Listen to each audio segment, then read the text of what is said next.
Assalamualaikum warahmatullahi wabarakatuh. Perkenalkan, nama saya Yanwarti Petrika, biasa dipanggil dengan Rika.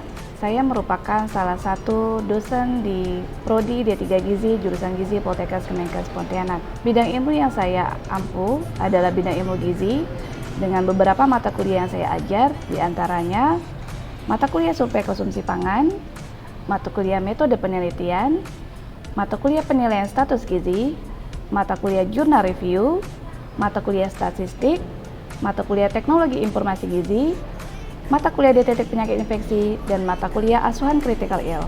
Pada video pembelajaran kali ini, saya akan menyampaikan materi pengukuran antropometri yang merupakan salah satu materi yang ada di mata kuliah penilaian status gizi. Mata kuliah ini merupakan salah satu mata kuliah kompetensi dan prasyarat yang wajib diambil oleh mahasiswa, terutama mahasiswa semester 3 Prodi Diploma 3 Gizi, jurusan Gizi Poltekkes Kemenkes Pontianak. Pada mata kuliah ini, nantinya diharapkan mahasiswa mampu untuk memahami dan menjelaskan konsep pertumbuhan dan perkembangan balita, memahami dan menjelaskan konsep penilaian status gizi, memahami dan menjelaskan standar dan rujukan pertumbuhan, memahami dan melakukan pengukuran status gizi secara antropometri, memahami dan menjelaskan indikator penilaian Samototype atlet, mampu melakukan pemantauan pertumbuhan dengan KMS dan SKDN, mampu melakukan interpretasi hasil pengukuran, mampu memahami dan menjelaskan pengkajian status gizi secara biokimia, mampu memahami dan menjelaskan pengkajian status gizi secara fisik, mampu memahami dan menjelaskan pengkajian status gizi menggunakan faktor ekologi statistik vital, dan mampu melakukan pengukuran konsumsi makanan. Pada mata kuliah ini akan diajarkan beberapa materi ajar diantaranya konsep pertumbuhan dan perkembangan balita, konsep penilaian status gizi, pengukuran status gizi secara antropometri gizi, standar dan rujukan pertumbuhan, indikator penilaian secara antropometri, indikator penilaian Samototype atlet, pemantauan pertumbuhan dan dengan KMS dan SKDN, interpretasi hasil pengukuran, pengkajian status gizi secara biokimia, pengkajian status gizi secara fisik klinis, pengkajian status gizi menggunakan faktor ekologi statistik vital, dan pengukuran konsumsi makanan. Jumlah pertemuan pada mata kuliah ini sebanyak 14 kali pertemuan teori dan praktek, dan 2 kali pertemuan UTS dan UAS. Salah satu materi yang diajarkan terintegrasi dengan salah satu hasil penelitian saya, dan akan saya tampilkan pada video pembelajaran kali ini. Hasil penelitian yang dihasilkan diantaranya inovasi pembuatan alat portable digital tinggi badan yang dapat mendeteksi secara langsung balita beresiko stunting.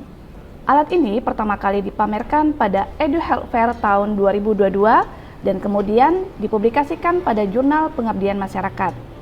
Alat ini juga telah dihakikan sebagai inovasi yang resmi dilindungi hak kekayaan intelektual. Pada tahun 2024, alat ini diikutkan dalam kompetensi ASEAN Health Tech, di mana mendapatkan pengakuan secara luas dan masuk ke dalam proceeding. Tidak hanya itu, alat ini juga memenangkan lomba video inovasi pengabdian masyarakat pada kegiatan Edu Health Fair tahun 2024. Alat ini pun berhasil lolos dalam skema pengabdian masyarakat desa sehat dan akan segera digunakan di Posyandu Berdikari Palima dan Puskesmas Palima untuk membantu deteksi risiko stunting di masyarakat tersebut. Agar pembelajaran mata kuliah ini dapat berjalan dengan baik, saya menggunakan metode pembelajaran DIA, yaitu Delivery, Interaction, dan Assessment. Metode pembelajaran pada mata kuliah ini menggunakan teknik ceramah atau lecture learning, diskusi di kelas, bermain kasus, studi kasus pemecahan masalah, dan role play. Untuk praktikum menggunakan 2 metode, yaitu praktek di laboratorium dan praktek belajar lapangan di beberapa posyandu yang dituju. Yang kedua adalah interaction. Interaksi yang saya lakukan kepada mahasiswa diantaranya memberikan pertanyaan kepada mahasiswa saat forum diskusi, memberikan kesempatan kepada mahasiswa untuk bertanya pada saat penyampaian materi maupun setelah materi diberikan, memberikan kesempatan kepada mahasiswa untuk menyampaikan materi sebelumnya sebagai refleksi melalui LMS yang dibuat oleh Poltekkes Kemenkes Pontianak, yaitu Adlink, untuk menyampaikan materi pembelajaran atau diskusi secara daring. Yang ketiga adalah assessment. Penilaian yang diberikan kepada mahasiswa bersifat transparan dengan melihat aplikasi LMS One Gate Edu System atau disingkat dengan OGES, di mana mahasiswa dapat melihat secara langsung nilai yang diberikan oleh dosen. Evaluasi perkuliahan pada mata kuliah ini dilihat dari keaktifan mahasiswa menjawab dan bertanya saat pemaparan materi, dan praktik pada saat akhir pertemuan juga dilakukan evaluasi menggunakan aplikasi Quizzes, di mana aplikasi itu mahasiswa dapat mengakses secara langsung menggunakan barcode pada akhir sesi pertemuan. Evaluasi akhir dari penilaian mata kuliah ini terdiri dari dua, yaitu nilai teori dan nilai praktek. Untuk nilai teori, diambil dari UTS 35%, UAS 40%, tugas 25%, sedangkan total nilai praktek diambil dari ujian praktek. Sehingga presentasi antara nilai teori dan praktek sebanyak 40% teori dan 60% praktek. Mahasiswa tidak diperbolehkan mengikuti ujian jika kehadirannya kurang dari 75% untuk teori dan kurang dari 100% untuk praktek. Baiklah, selanjutnya saya akan menampilkan video pembelajaran untuk materi pengukuran antropometri dari mata kuliah penilaian status gizi. Terima kasih. Assalamualaikum warahmatullahi wabarakatuh.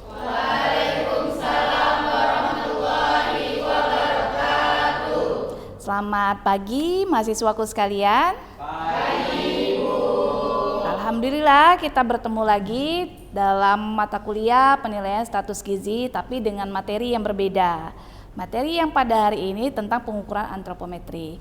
Baiklah, sebelum kita memulai materi kita pada hari ini, Ibu mau menanyakan pada kalian terkait refleksi materi yang kemarin. Kira-kira siapa yang bisa merefleksikan atau mengingat kembali materi pada minggu lalu? Siapa?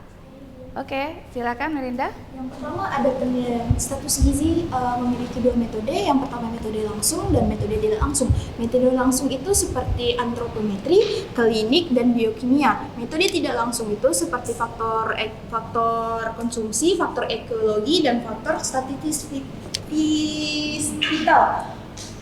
Oke, terima kasih Melinda. Oke, selanjutnya siapa lagi yang bisa merefleksikan? Oke, silakan. Salah satunya ada metode tidak langsung seperti survei konsumsi pangan. Salah satunya ada kualitas dan kuantitas diet individu. Sedangkan untuk statistik vital untuk mengetahui angka kematian, kelahiran, dan kesakitan. Oke, baik. Tepuk tangan buat teman kita yang sudah berani merefleksikan materi kemarin. Baik. Sebelum kita memulai materi kita pada hari ini, alangkah baiknya kita baca doa dulu ya, semuanya ya. Baik, silakan Taufik untuk memimpin doa sesuai keyakinan masing-masing. Silakan.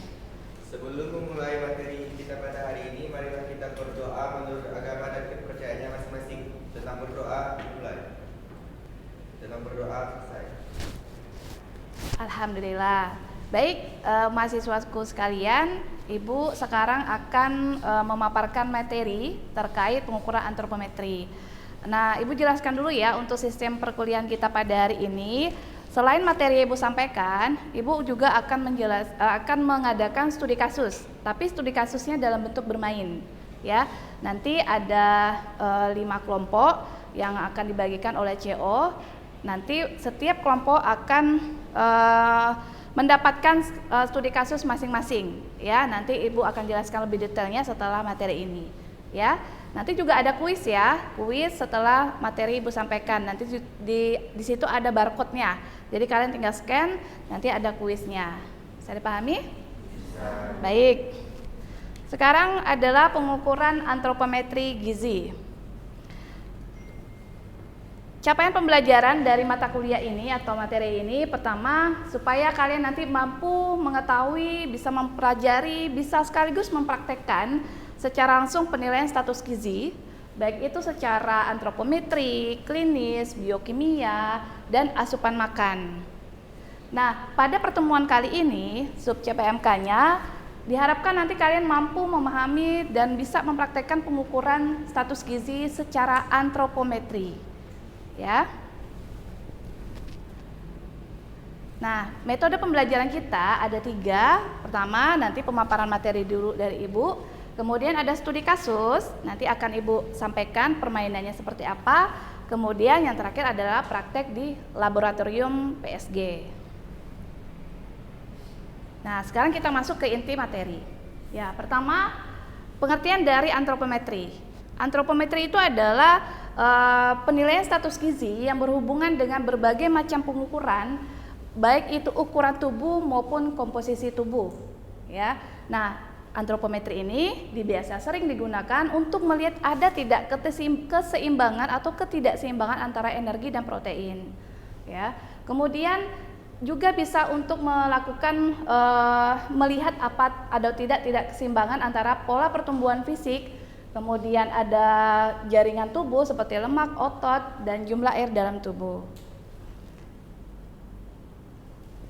Nah, ada 2 jenis parameter antropometri. Yang pertama, ukuran tubuh, yang kedua, komposisi tubuh. Nah, ukuran tubuh ini ada berbagai macam parameternya. Pertama, tinggi badan. Kemudian kedua, berat badan, yang ketiga adalah lingkar kepala. Sedangkan untuk komposisi tubuh itu ada namanya lemak tubuh. Ya, di situ ada pengukuran biceps, triceps, subscapula, suprailiaka, lingkar perut, dan yang terakhir adalah lila. Ya, nanti semuanya ini akan dipraktekkan secara langsung di laboratorium PSG kita. Ya, nanti setelah materi ini kita akan langsung menuju ke laboratorium. Ya. Nah, yang pertama adalah berat badan. Ya, berat badan itu kita bisa mengukur secara keseluruhan, baik otot, lemak, air, mineral, ya, dan bisa untuk identifikasi ada KEP apa tidak pada anak-anak. Bagaimanakah prosedurnya? Pertama-tama, pastikan barang ada di tubuh, misalnya handphone, kunci, pokoknya yang berat-berat, ya, kecuali beban hidup, ya jangan dibawa ya.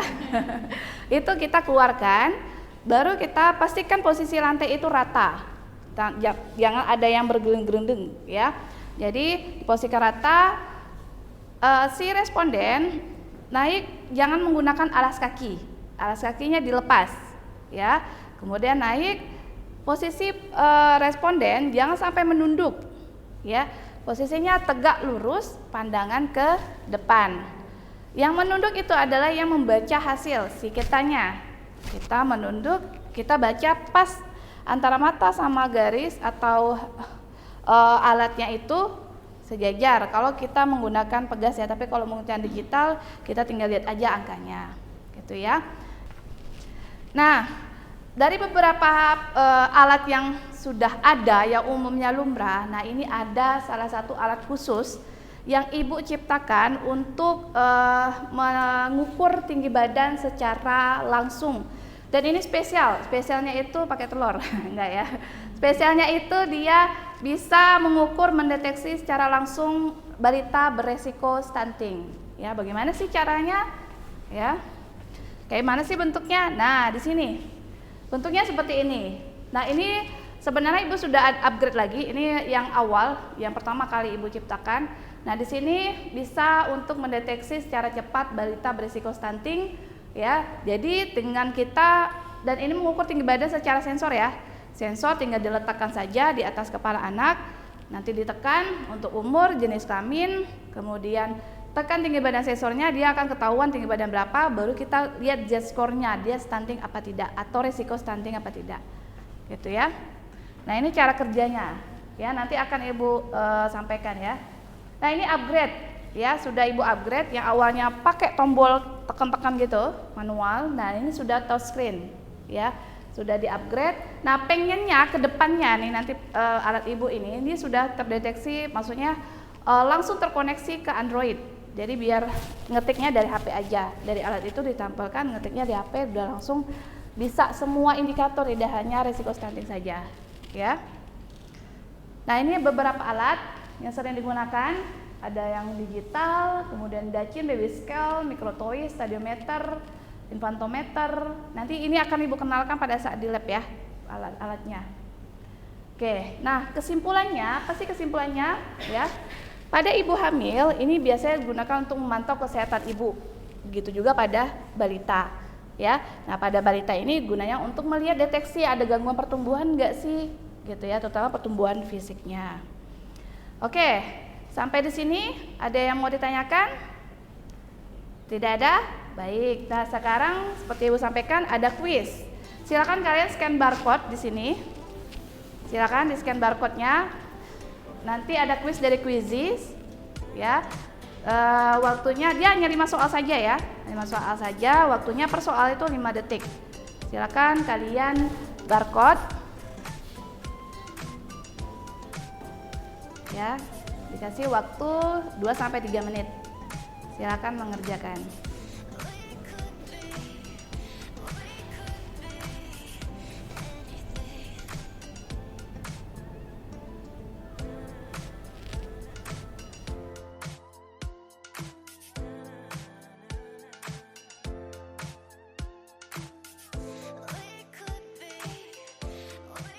Sudah selesai semuanya?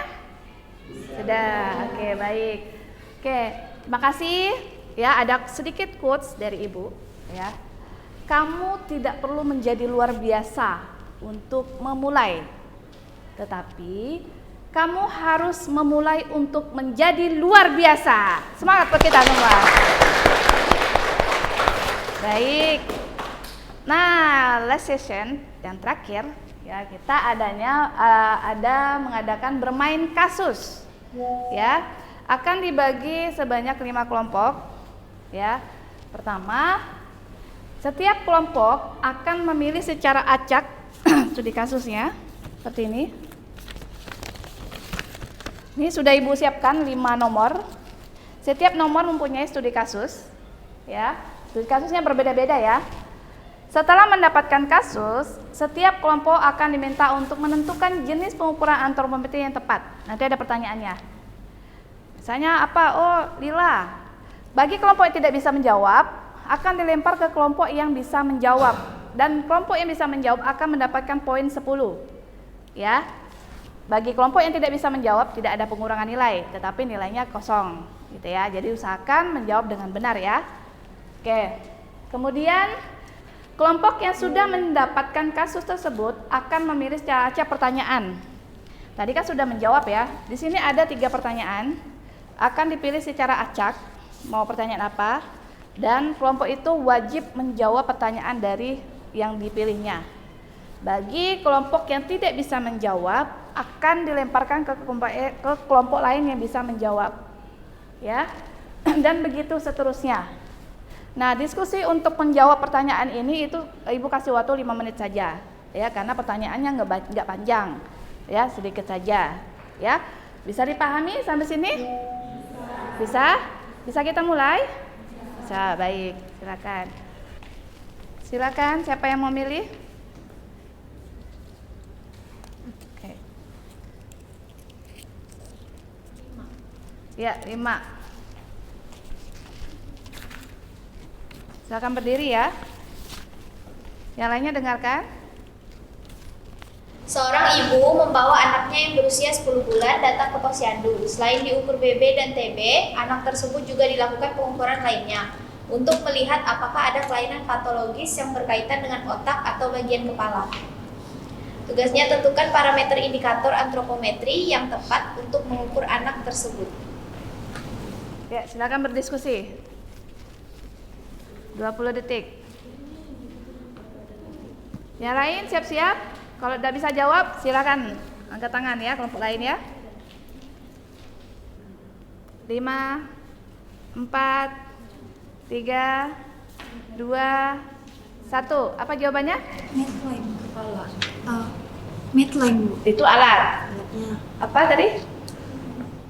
Ada yang bisa? Ya, silakan kelompok 3. Wah, kelompok 3 nih mendahului nih. Apa kira-kira? Lingkar kepala. Iya, pintar sekali. Silakan tepuk tangan untuk kelompok 3. Bukan alatnya ya, tapi parameternya ya. Baik, sekarang silakan. Oke, betul untuk kelompok 5. Alhamdulillah ya. Berarti kalian sudah bisa memahami secara penuh ya, mulai dari bagaimana pengukuran antropometri sampai ke prosedurnya ya. Sampai sini ada yang mau tanyakan? Tidak ada? Sudah paham? Sudah bisa? Baik, alhamdulillah. Tapi setelah ini jangan pulang dulu ya, karena kita akan langsung menuju ke lab PSG ya untuk melakukan praktek secara langsung pengukuran antropometri. Ya, bisa dipahami? Bisa. Baik, alhamdulillah. Ibu ucapkan terima kasih karena kalian sudah berpartisipasi aktif dalam pembelajaran pada hari ini. Semoga apa yang Ibu sampaikan dapat bermanfaat untuk kalian semua dan bisa dipraktekkan pada saat kalian turun ke lapangan ke masyarakat.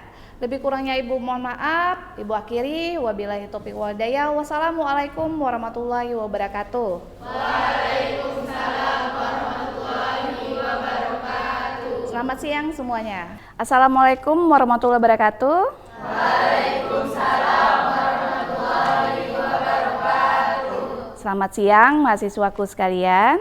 Siang, Ibu. Alhamdulillah kita sudah berada di ruangan laboratorium penilaian status gizi. Tadi kita sudah melakukan diskusi studi kasus di kelas terkait teori penilaian status gizi khususnya untuk pengukuran antropometri. Nah, pada hari ini kita juga akan melakukan praktek langsung terkait pengukuran antropometri. Namun sebelumnya alangkah baiknya kita doa dulu ya sebelum kita memulai praktek kita pada hari ini. Silakan untuk Taufik untuk membantu doanya. Sebelum memulai kegiatan ini, marilah kita berdoa menurut agama dan kepercayaan kita masing-masing. Tentang berdoa, dimulai.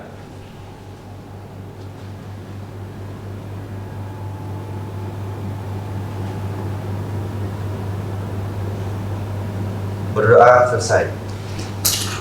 Baik, alhamdulillah. Oke, pada hari ini kita akan melakukan pengukuran langsung terkait antropometri. Namun Ibu pengen flashback nih, tadi materinya sudah disampaikan ya secara teori maupun studi kasus di kelas. Ibu pengen mengetahui apakah kalian masih ingat apa tidak ya. Nanti Ibu akan tunjuk 2 orang untuk menjawab pertanyaan yang Ibu sampaikan ya. Boleh silakan tunjuk tangan ya. Siapa cepat dia dapat. Nanti Ibu akan kasih poin nilai 10 poin untuk yang bisa menjawab pertanyaan Ibu. Bisa dimulai? Bisa. Baik, pertanyaan yang pertama, apa perbedaan panjang badan dan tinggi badan dalam pengukuran antropometri? Ya, silakan. Baik, Ibu izin menjawab. Untuk pengukuran panjang badan itu untuk anak usia di bawah 2 tahun. Untuk pengukuran tinggi badan itu untuk di atas 2 tahun. Ya, betul sekali. Tepuk tangan buat. Oke. Nah, berarti kalian sudah bisa memahami ya terkait teori pengukuran antropometri. Nah, baik tibalah saatnya kita akan melakukan praktek langsung pengukuran antropometri. Nah, sebelum Ibu menyampaikan prosedur, Ibu akan menyampaikan dulu alat-alat yang dibutuhkan untuk pengukuran antropometri. Pertama, ini adalah infantometer, ya, gunanya untuk mengukur panjang badan di bawah usia 2 tahun, ya.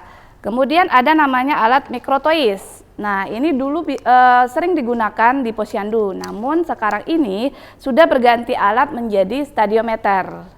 Oke, ini alat spesial yang Ibu buat berdasarkan hasil penelitian Ibu, ya, namanya Portable Digital Tinggi Badan untuk mendeteksi risiko stunting pada balita, ya.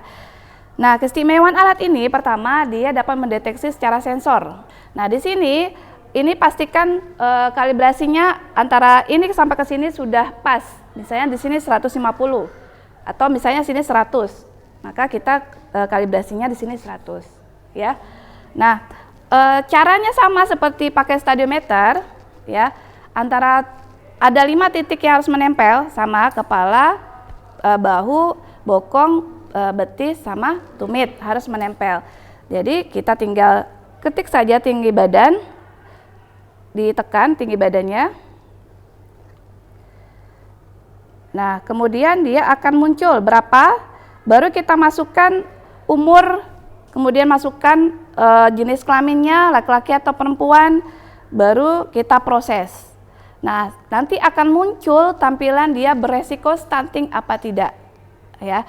Karena kalau yang pakai stadiometer ini kita hanya mengetahui tinggi badan saja, tanpa mengetahui secara langsung dia risiko stunting apa tidak sih. karena itu perlu perhitungan lagi. Tapi kalau ini dia sudah otomatis langsung mendeteksi, oh balita ini berisiko stunting. Ya, bisa dipahami? Bisa. Baik. Nah, sekarang Ibu akan membagi kalian menjadi 5 kelompok. Ya, tolong nanti CO-nya tentukan 5 kelompok tersebut, di mana kelompok 1 akan mencoba pengukuran stadiometer, kelompok 2 pengukuran lingkar lengan atas, kelompok 3 pengukuran lingkar kepala pakai Medline, kelompok 4 pengukuran panjang badan, kemudian kelompok 5 pengukuran berat badan. Nanti secara bergiliran, kelompok 1 gantian mengukur berat badan, dan kelompok 2 seterusnya. Wajib setiap kelompok mencoba alat tersebut. Tidak hanya setiap kelompok ya, setiap orang ya wajib bergantian untuk mengukur masing-masing temannya. Baik, sekarang mahasiswa sudah diberi kesempatan untuk melakukan pengukuran langsung terkait antropometri, mulai dari pengukuran tinggi badan menggunakan stadiometer, kemudian pengukuran lingkar kepala, kemudian pengukuran lingkar lengan atas, dan pengukuran infantometer untuk mengetahui panjang badan balita, dan yang terakhir pengukuran berat badan untuk balita. Ngambilnya bukan seperti itu ya, ngambilnya dari sini ya, dari belakang, dari ini. Oke, sudah?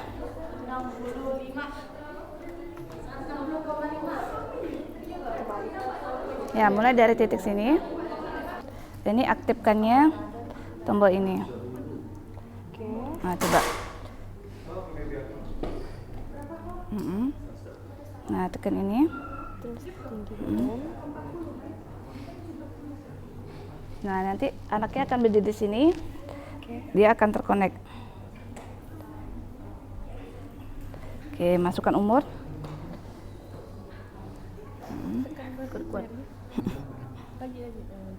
Baik, anak-anak, kita sudah melakukan pengukuran secara langsung terkait antropometri, ya. Apakah kalian sudah bisa semua? Sudah. Bisa dipraktekkan semua alatnya? Bisa. Bisa, bagus. Baik, sebelum Ibu akhiri, ada yang mau bertanya terkait tentang pengukuran antropometri? Silakan angkat tangan. Ya, silakan Yusa. Izin bertanya, Bu. Kenapa harus menggunakan tangan yang jarang digunakan untuk melakukan pengukuran lila? Oke, bagus sekali pertanyaannya. Baik, Ibu akan menjawab. Jadi kenapa sih harus menggunakan tangan yang jarang digunakan untuk pengukuran lila? Misalkan ibunya itu biasa menggunakan tangan kanan, maka yang diukur adalah tangan kiri. Kenapa? Karena tangan yang digunakan untuk beraktivitas itu lebih banyak ke massa otot, ya kan, sehingga lebih besar. Ya, kita maunya itu memang benar-benar dia simpanan lemak di bawah kulitnya itu pengen kita lihat banyak apa tidak, bukan massa ototnya. Sehingga yang kita gunakan adalah tangan yang jarang digunakan untuk beraktivitas. Bisa dipahami, Yusa? Yang lain apakah sudah paham? Oke, baik. Ibu harap kalian bisa memahami dan mempraktekkan nanti pada saat kalian praktek di lapangan, ya. Karena pengukuran antropometri ini banyak sekali dipakai di posyandu, di puskesmas, di rumah sakit, dan ini merupakan kompetensi kalian yang wajib kalian harus bisa lakukan, ya. Baik, Ibu akhiri, wabillahi taufiq wal hidayah. Wassalamualaikum warahmatullahi wabarakatuh. Selamat siang.